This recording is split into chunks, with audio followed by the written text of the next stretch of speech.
Good morning, everyone. Thank you so much for being here with us today. I'm Molly McGurr, the Events and Programs Manager for Traverse Connect, and we definitely wanted to put this on for you today so you can ask any and all questions that you might have, any concerns. This is your time to ask them. You know, we have John here as our expert. We definitely want to make sure you're being heard and any questions that you have are being answered. If there's anything we're not able to answer today, we will follow up with you after the fact and get in touch with you with the best answer that we are able to find. This forum also is going to be recorded today and posted to our website within 24 hours. So if there's something that you want to hear again or just kind of want to look back and reference at, you will be able to find this as a resource. So to ask questions, there is a chat button located at the bottom of your screen. So if you want to type your questions in there, you can send it out to everyone. If you don't feel comfortable sending your question out to everyone, you can use the little 2 button and click on Molly, which will go directly to me. I don't say anyone's names when I'm asking these questions, so it will be kept in privacy. So on that note, I would now like to turn it over to Brenda McMullen. Brenda, thanks for being here with us today. Thank you, Molly. Thank you all for being with us as well. I am Brenda McClellan, Director of Investor Relations with Traverse Connect, and I'm pleased to introduce John Walsh, who was named President and CEO of Michigan Manufacturers Association in January of 2020. And before taking on the role of MMA's leader, John served as the State Budget Director for Michigan, where he was responsible for coordinating all aspects of the state's $57 billion budget. Prior to that, he served as Director of Strategic Policy for Governor Rick Schneider, and for 3 terms in the Michigan House of Representatives. He was recognized for his peers as the most effective legislator in 2013 and as Legislator of the Year by MERS News in 2014. As Speaker pro tempore of the Michigan House, John led the legislative effort as part of the Grand Bargain, contributing to the successful conclusion of Detroit's historic bankruptcy. A year later, he led negotiations on behalf of Governor Schneider to avoid a $3 billion bankruptcy facing Detroit public schools, resulting in the restoration of local control and stable financial position for the district. John previously served as an executive at Schoolcraft College, where he was responsible for development, government and external relations, grants and related administrative and legal matters. He was also responsible for the college's Business Development Center and served as executive director of the internationally recognized Schoolcraft College Culinary Arts Program. Prior to joining Schoolcraft College, John was founder and principal with the law firm Raymond, Walsh & Enright, PC, specializing in mergers and acquisitions, finance, and general corporate law. He had previously been a member of Lewis, White & Clay, PC, and was senior counsel with Unisys Corporation. He received a Juris Doctorate from Wayne State University College of Law and a Bachelor of Arts in Public Policy Analysis from James Madison College of Michigan State University. He is an Aspen Rodell Fellow and serves on numerous civic and philanthropic boards. Thank you for being with us today, John. I'll let you take it from here. Thank you, Brenda and Molly. I want to first start off by telling you how much I appreciate the opportunity to speak with everyone today. This is a great opportunity to talk about manufacturing and how we get back to work. I have a big, fond, and a very fond spot for Traverse City. My brother lives up there. I enjoy going up there constantly. Many of you, I'm sure, know Wayne Schmidt. He and I served in the House together and became very, very close personal friends. So it's an honor to be with you today, and I hope that I can provide a little bit of information. I want to encourage you all to ask any questions that you might have as we move through. What I'd like to do is just start the conversation off. I'll tell you a little bit about what we're hearing from the administration and from the legislature in terms of getting our economy reopened again. talk a little bit about what that means for manufacturing, what safety operations they have to put into place, spend a little bit of time on some particular aspects. I'm going to go through kind of a general overview and then try to give you a few hints on where you might acquire some of the PPE and so on. And then open it to questions at that point. And they can be about opening safely or about the economy in general or what might be going on in Lansing. If you have any budget questions, I'll be glad to try and answer some of those as well.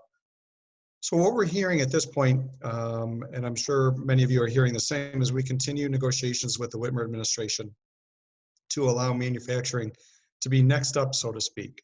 She's moved forward with landscaping. Construction begins this Friday. Excuse me. What we're hoping is that manufacturing can be full on or before May 15th. And when I say before, what I mean by that is the supplier network needs to get started.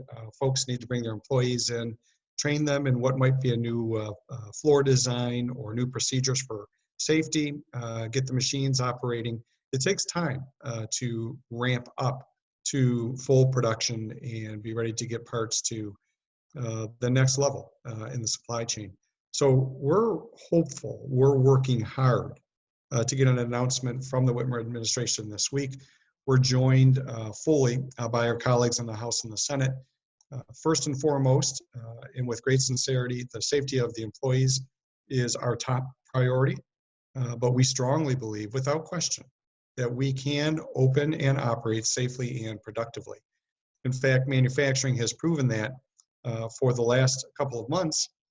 Those that continued in the essential services industry have done so safely, using procedures, some of which I'll talk about today. And of course, those that moved from making a brake, making racing engine parts, to creating personal protection equipment for the medical industry, not only made the conversion, but operate safely with very few incidents reported of COVID or any other problems. What we're trying to inform the administration and other decision makers is manufacturing is used to risk mitigation. It is inherently a more dangerous environment than an office environment, for instance. But over the years, with employers and employees working together, along with regulators, we've created very safe places to work. And now we just have a new challenge. And I'm not trying to minimize the impact of COVID, but in the workspace, it's a new challenge. It's a challenge to be addressed, respected, and then mitigated for the safety of employees and vendors that are on site. We think we can do that. So what we're hearing back from the administration is they have ongoing negotiations, first and foremost, between Chrysler, Ford, GM, with the UAW. The UAW has stated privately and publicly that they have concerns about returning to the workplace. I don't have much more in terms of detail on the conversations between the employer and the employee. Those are labor issues, but we continue to support our manufacturers in asserting the level of safety that they can provide. Governor Whitmer continues to participate in some of those conversations. We get an occasional glimmer of hope. Last Friday, the supply chain, the tier ones, signed a unified letter at the request of the governor indicating their support for opening safely and indicating how they can do that. I understand from the governor's office that they were very pleased with the letter and that they think they're making progress. But that's as much as I have. We're going to continue to press and advocate that the announcement comes sooner than later, and hopefully manufacturing can be up. Our estimate is at least half of our manufacturers are shut down under the stay home, stay safe order. And if you take a look at that, it means somewhere near 325,000 citizens are not working because of the shutdown in manufacturing. Putting them back to work is good for their household. Putting them back to work is good for our state. And then, as you all know, it certainly drives the economy, helps people go out once restaurants are open, to tour, to buy products for their home. It's an economic engine, and that's why we think it's important to get moving forward. So what I'm going to do is say with hope that we are up and running on the 15th. hopefully we'll have that ramp up stage, the permission to get started a little early so that employers can invite their employees back. And I'm going to talk now a bit about how to operate safely. There's a document that Molly's going to send to each of you, but it's also available at our website, which is mimfg.org. The website again is mimfg.org. And we call it the Manufacturing Best Practices for Operating Safely and Productively. So we didn't go for any fancy name on our document. We didn't try to be cute by half. We simply stated what it is. And what the document does is it summarizes two recommendations that we think are important. The first is called the Interim Guidance for Businesses and Employees to Plan and Respond to Coronavirus Disease 2019, and that's put out by the Center for Disease Control. The other document is called the Guidance on Preparing Workplace for COVID-19, and that's put out by OSHA. Those are the two driving documents that all industries are taking a look at in terms of how to open and operate safely. And the document that I mentioned to you, the one that's on our website, all these materials, by the way, are on the website. Mine is very simply a short, take a look, bulleted document that gives you the highlights of what you might need to do. There are lengthier documents available. Our document incorporates two of them. One is by Magna and the other is by Lear. They're lengthy. They include recommended documents, samples. You're free to access them. They were created purposefully for distribution, but each of them are over 50 pages. So what we try to do is just give that summary for our employers, small and large, so that they can understand what we need to do. I'll tell you, quite frankly, the CDC document is clear and concise. It's really well written. It's about 8 pages. And the OSHA document, it's lengthier. It's probably about 30 pages. The pages that are relevant to manufacturing are around, I think, 19 to 25, pages 19 to 25. They're both well written. They leave a lot of room for the employer to negotiate with the employee what is safe. They understand, I think, inherently that you could write many, many words, paragraphs, and still not address every single workplace issue. So I'm pleased with the regulatory effort, at least as far as I've seen. I'm going to talk a little bit more about what's coming next, I think. Some good and some that causes me a bit of concern. But I'm going to take those two documents, the CDC document, the OSHA document, and just run through some of their primary objectives in terms of opening and operating safely. First is pre-screening. And what that means, it's a big word, meaning lots of different things, but when you boil it down to it from the documents, what they're talking about is checking with your employees. Now, you have some flexibility. You can do a questionnaire with your employees. You can hold them responsible for checking themselves, or you can do some non-invasive techniques. For instance, as employees arrive at the workplace, some companies are already and intend to, as they open, take their temperature with a forehead scanner. It's not invasive. If they see somebody with an elevated a temperature, something over 100.4 Fahrenheit, then they may ask them a few more questions. Have they been exposed to COVID? To their knowledge, how are they feeling? Are they exhibiting symptoms? They may ask that person to go home for the safety of themselves and for their coworkers. The other levels of screening might be a couple of questions. How do you feel today? Do you exhibit any of the symptoms known and attributable to COVID? It's not meant to be horribly invasive. It's just a quick check as people arrive at the workplace to make certain that they're healthy.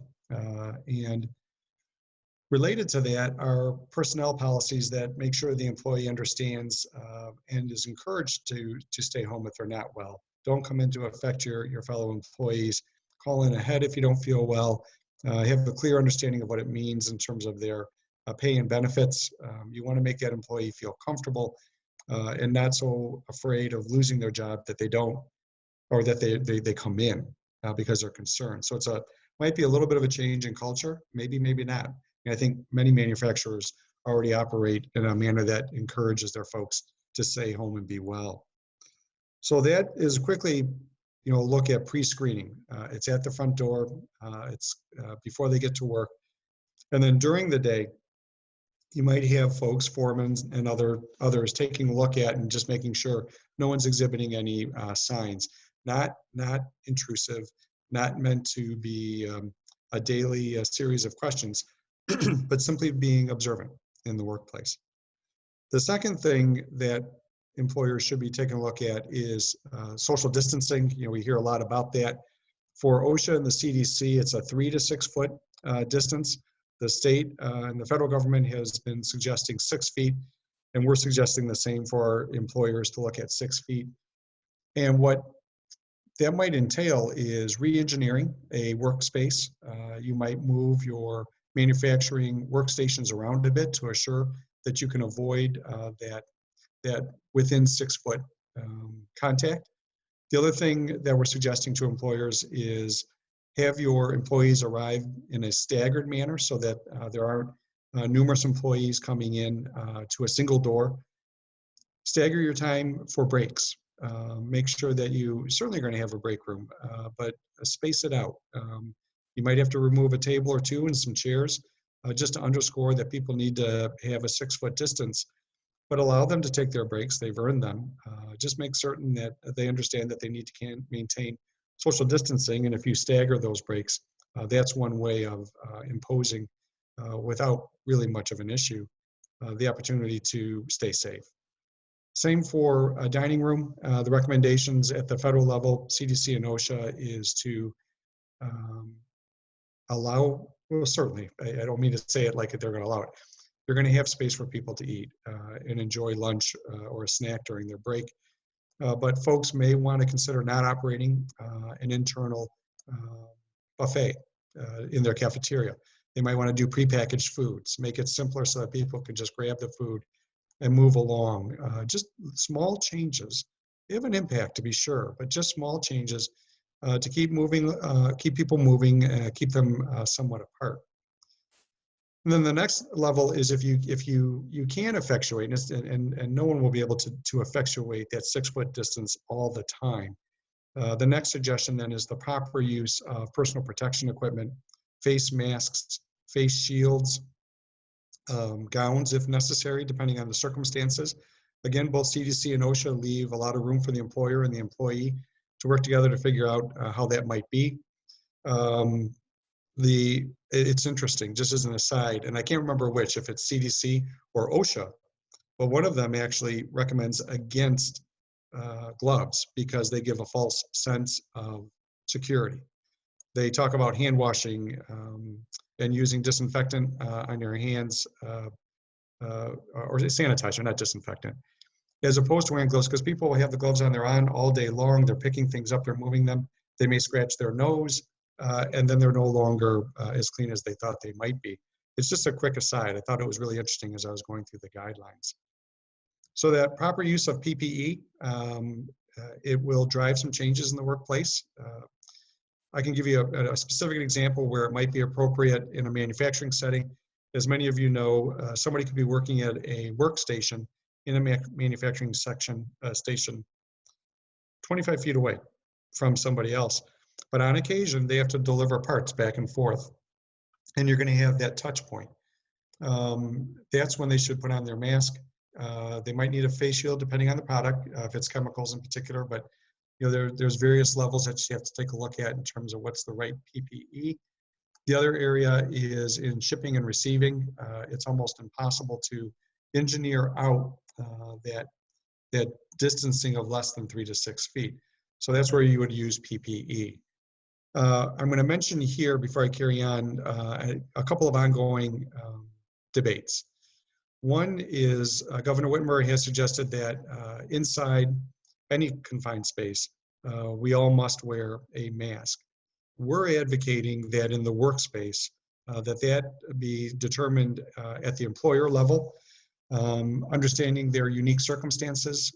One of the concerns that we have as an association is if you do have a person at a workstation that is dozens of feet away from another workstation, the employee may not wish to wear a mask. It may be uncomfortable. Could be a hot environment. It could be a little dirty. Factories are much cleaner than they used to be, but they're still hot and there's a process underway. So we're trying to find a proper space for mask utilization inside the workspace that is not as onerous. Stay tuned. I'm not sure where that's going to go. It may be a recommendation, at least for the short time, that everyone at work wears a mask all of the time. The other debate is exactly what kind of mask is that. We're recommending a surgical mask. It's a paper cloth mask. It's light. It's what you might see when you go to a doctor's office for a quick visit. The N95 respirator is when you're a medical professional and you're working with somebody that is ill. There might be droplets in the air. You're within 3 to 6 feet. You can't avoid it because of your profession and the condition of the patient. The surgical mask is lighter. It's easier to breathe. It's a bit more available. And N95 are still tough to get a hold of. A level lower than that would be a cloth mask, and it may be that until enough surgical masks are available, the governor has already recommended that cloth masks can be used as long as they cover your nose and come down to your chin, at least down to your chin. The unfortunate part, and I think many of you realize just as citizens, as people that live in the U.S., live in the state, the science continues to change on a daily basis. That's an observation and not a judgment. We still have a lot to learn about this disease, but about every week, I see a new study on masks. Which one is more effective than another, and are masks even necessary? We're going to assume that they're necessary. They're going to be required, either when in contact with people or all day. And we're just recommending the surgical mask will be the best use for industry. So keep that in mind, but that could change as time goes on. And then after you've social distanced, you have folks on site, you're moving along. The next level is to make certain that they have plenty of opportunities for personal hygiene, the opportunity to wash their hands, access to hand sanitizer, asking the employees in their workstation to be responsible at the beginning and end of a shift to use a disinfectant wipe down of their workspace. Have some responsibility on the part of the employee for their own hygiene, but also their workspace. And then the companies are going to have to invest either in their current janitorial staff or bring in specialists that can do a more thorough cleaning in the evening or in between shifts, however they may schedule their shifts. And it depends. It depends on the use. It depends on the frequency of touch points and so on. But employers are going to have to identify when and how much disinfectant to apply. And I'm not an expert on the chemical side of it, but what is it that is the best for your facility and how often do you use it to make certain that germs are killed and it's ready to go for the next shift. So that is the fourth level is personal hygiene and disinfecting. And then finally, the fifth is administration, communication, and training. Administration, make sure that you've articulated your policies, you've developed them, articulated them, that you have an emergency response plan. If there is somebody on site that has COVID or suspected COVID, you realize that during the day. How do you isolate that individual? When do you call 911? When do they go to the hospital or back home? How do you deal with the number of folks that they've contacted? Have that all in a policy. There's no requirement that it has to be 100 pages. It could be a single page. In smaller manufacturers, the HR person probably has 2 other jobs to do as well as that. So keeping it simple and keeping it understandable, but having it is critical, something that the regulatory agencies will be looking for. And frankly, it's good for the safety of your employees and the employer. Training, bringing your employees in, making sure that they understand what the policies and procedures are, that they have the opportunity to ask questions and learn more, that they know where to go if they think that they've been exposed or if they have questions about exposure, about the disease, about what it might mean, who can they contact, where can they get more information. And then communication, communication, communication, using any number of venues, emails, blasts, social media, letting your folks, well, it's not so critical to manufacturing, you're not gonna have customers on site, but telling the people that are on site that they're safe and why. What does it mean to do all of these practices? It means safety. It means we're back at work We're making the products that people want. We're earning a wage, but the underlying most important factor is we're safe. We're doing it safe, and you understand. And give the employees an opportunity to opine. Let you know how they're feeling, because they may have suggestions as to how to improve things. So that is a quick overview of what it's going to be required to reopen safely. And then I'm going to go on to the regulatory environment. And for the moment, there's no changes. But MyOSHA is taking a look at what CDC, OSHA, and other organizations, including the World Health Organization, have suggested. They're all pretty similar to what I just mentioned. What we're advocating to MyOSHA is there's no need to reinvent the wheel. Please don't. It's helpful to our multi-state employers that they have a common set of rules to follow across the country. MyOSHA has been very receptive to that. We are watching carefully conversations about an increase in MyOSHA investigators, inspectors, and also a suggestion that they might want to increase fines for a failure to follow safety procedures. We're all for proper regulation. We're all for safety as an association. It's our opinion that there are a sufficient number of investigators and that the fines are appropriate. That being said, COVID is a new threat, and we are engaged completely in ongoing conversations, not just our association, but the Michigan Chamber and Small Business Association and others. We actually are working quite well together to make sure that we have an ongoing dialogue. All of this, the safety measures, the additional regulatory oversight will have a cost, and we want to make certain that it's affordable, scalable, appropriate, that there's a real return for the investment, a real return in the safety of the employees before we move ahead. So those are the things that are underway. And I think with that, what I'll do is I want to make sure I leave some time for folks to ask questions. I hope that was meaningful, and I tried to be at a reasonable pace for a lot of information. But if you have any questions, please feel free to ask. John, that was great. Thank you so much. And we do have a few questions that came in. So the first question is it okay for individuals to take their own temperature and report it on a document when they come in for the day for pre-screening and when they leave for the day? Absolutely. As the recommendations are written now from CDC and OSHA, that is absolutely appropriate. And I only have the caveat, we just all have to watch if those change. But that is a perfect way. That's something the employer and the employee can work out. Are masks required to be worn inside of the workplaces as well, or is it just a recommendation? Under CDC and OSHA guidelines, it's a recommendation.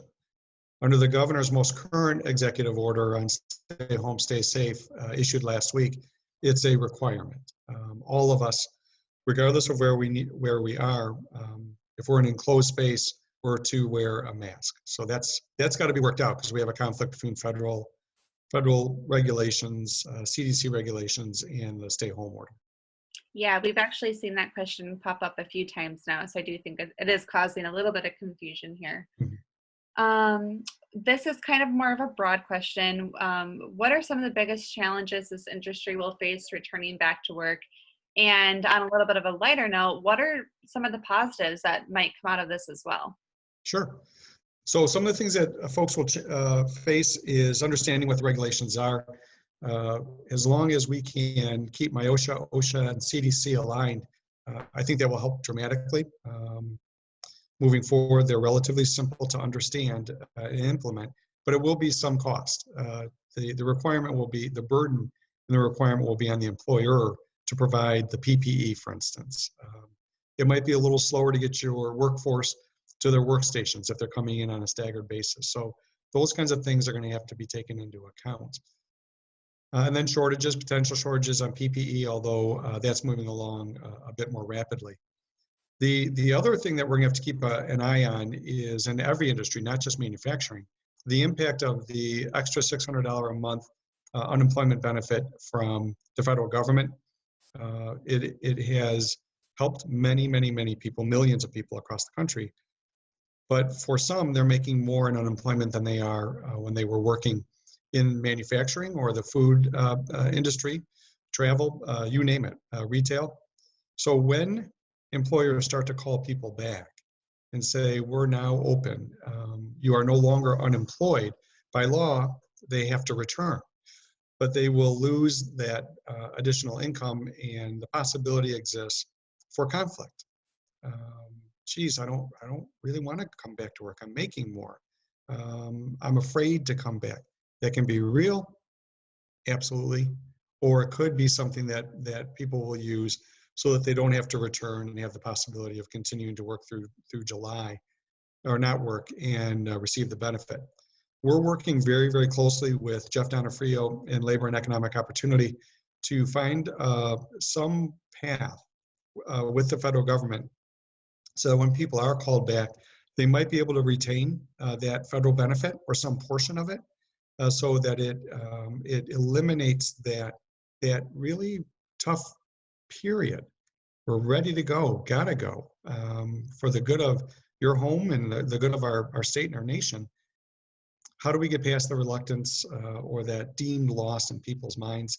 I don't have anything to report yet. Jeff has a couple of really good ideas that he's working with the federal government on. And I think we're a few days away from, I hope, having one of them that we can start to educate employers on and make use of. So that remains to be seen. But that's going to be a toughie if we're not able to carry on some or all of that federal $600 benefit. The good things that will come from all of this, workplace safety is always a good thing. It has to be appropriate and measured, but safety is always a good thing for the employees.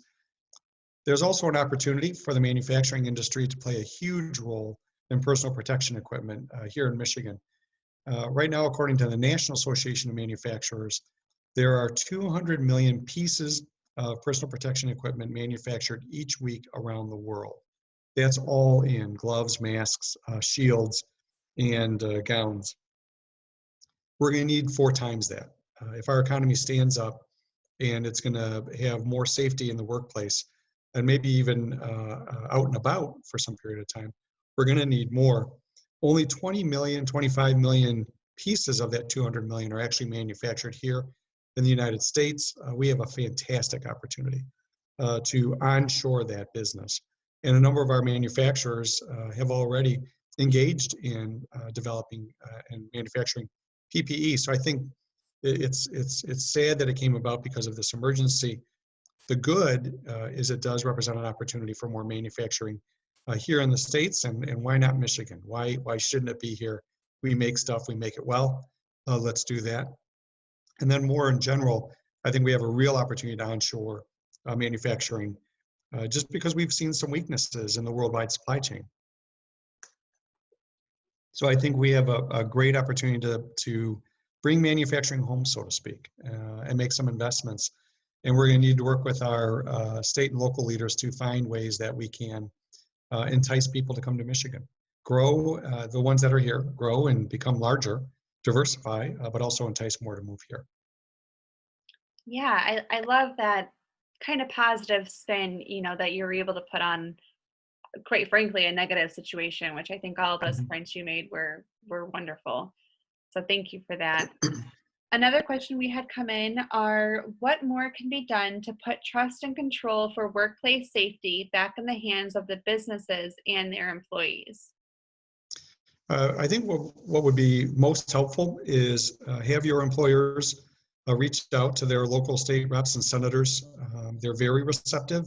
It's clear we've got a bit of a disconnect between the legislature and the governor as to when to reopen and what is safe. I would encourage employers to contact the administration as well. Let them know with certainty that they can and will operate safely. Having a workforce that is safe and healthy is essential to operations. You really can't do it otherwise. So there's an inherent business purpose to assure the safety of employees, to assure the safety of customers for retail and food service. You got to have your customer base comfortable. And then, of course, business owners are humans. They have family members that work in industry, various levels of industry. They're working in the space.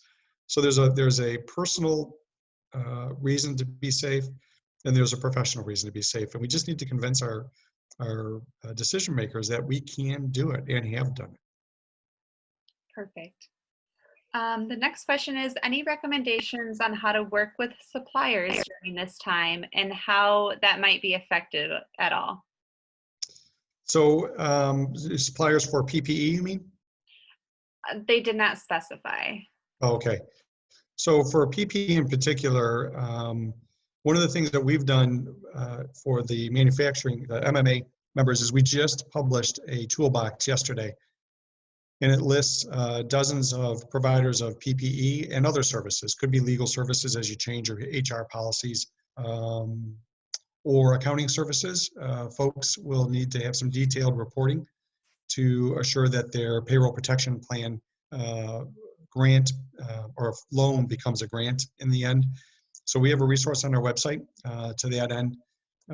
Being clear on what your needs are to the suppliers for PPE. And also, what was it that Reagan used to say? Trust but verify. The unfortunate part is we're seeing a fair amount of fraud, particularly when it comes to masks, N95 and surgical masks, that either don't exist. People sign a purchase order and they never receive them, or they come faulty. They're not made to spec, so be careful with that. The supply chain in general, on the advocacy side, please have them speak out to their local elected officials, state officials, and in particular, the governor's office. For those that have a contact to the Michigan Economic Recovery Commission, that's the group led by Jerry Anderson, reach out to them directly. Let them know that you're ready to go and why and how. And just be ready. The announcement could come quickly. As soon as the levee breaks with the UAW and the autos, I think manufacturing comes roaring back fairly quickly. So have your suppliers ready to go. Perfect. What are your thoughts on budgets overall? Thanks for asking that. I'm trying to help the administration as well as Jim Stamas, Senator Stamas in the Senate, and Representative Hernandez take a look at their budgets. I'm sure you've heard the numbers, but it could be just for this year alone, which will end on September 30. We're going to be down at least $1.5 billion in our general fund. So the state budget now is over $60 billion, but a large portion of it is dedicated to the Department of Health and Human Services, some state funding in there, but a lot of funds that are from the state. From the feds, that's about 17 to 18 billion. The school aid fund is, I think, 14 billion now, roughly. And then you've got funds that are set aside for natural resources and other pockets under our Constitution. And then you have the $10 billion general fund. If it's $1.5 billion to a $3 billion account, and I don't know what the split's going to be yet between school aid and general, but let's say it's 50-50. For this year, the possibility, and only I'm not trying to be frightening, but the possibility is perhaps this year a $400 to $500 cut in per pupil funding. Next year it could be closer to $700 because we could reach a $4 billion shortfall in the next year starting October 1. On the general fund side, just to give you the size of the deficit, you could cut all funding to higher education and just be a little shy still of the lower amount of $1.5 billion. We spent about $1.3 billion on our higher education out of the general fund. You could eliminate the Attorney General's office, the Department of Natural Resources, the Department of Environmental Quality, Michigan State Police, DTMB, the Financial Bureau, and still not get to $1.5 billion. You could save $2 billion and close our prisons. Now, these are not realistic things. I'm just trying to help you understand the size of this deficit that's headed towards us, and a 10% across the board is more like a 20%. If you do it across the board, I don't think that's sufficient. So what we're going to be looking at for the budget is trying to prioritize between the Senate, the House, and the governor's office, those services that are most essential. One of the recommendations that I'm making personally, based on taking a look at what occurred in the last decade, not just here, but across the states, is do what you do well. Meaning, if you have 8 billion instead of 10 billion, most states were more successful in doing well what they could with their highest priorities, despite the cut, instead of trying to do everything sort of well. It had longer term costs and impacts to the state. So stay tuned. There's a revenue estimating conference this month, and then they're going to do a second one in August where we'll have better numbers going into the new year. Perfect. Thank you so much. And I do want to be respectful of your time and everyone else's time. So the last question I kind of want to ask are, what are your final words of advice or thoughts that you would like to leave this group with today? Well, I'll tell you, I know some of you, I am an eternal optimist, and despite the fact that it's really difficult right now, and I have my own sleepless nights, like we all do right now. It's just an odd, strange time. I firmly believe we're going to come through this. I think we're ready. I think we're ready as a society. I think we're ready as employers and associations that support employers and employees to move forward. We understand the risks. And if given the opportunity, we're always going to have people that don't follow the rules. There's going to be outliers at all times. But I think we're ready to go. And what I'd like to leave you with is that that COVID is devastating. It's making people not only sick, but it is actually killing people. But a broken economy, a prolonged broken economy, can have just as much impact. So I'm hopeful that we can get back to work safely and find a degree of normalcy and move forward. So with that, I'd like to thank you all for this. Yes, John, thank you. I know I can't tell you how much we appreciate you being on here with us today, sharing all of your expertise. It was extremely helpful, and we really appreciate it. So thank you so much. Sure, glad to do it. And to everyone else, thank you so much for being here with us today, for tuning in. Again, this will be posted on our website 24 hours from now. So if you want to reference it back, please do so. And if you have any additional questions, please feel free to email me directly, and I will be sure to get any and all questions or concerns directly over to John. So I hope everyone enjoys the rest of your day. Stay safe, stay healthy, and thank you so much for being here. Thanks, everyone. Thanks.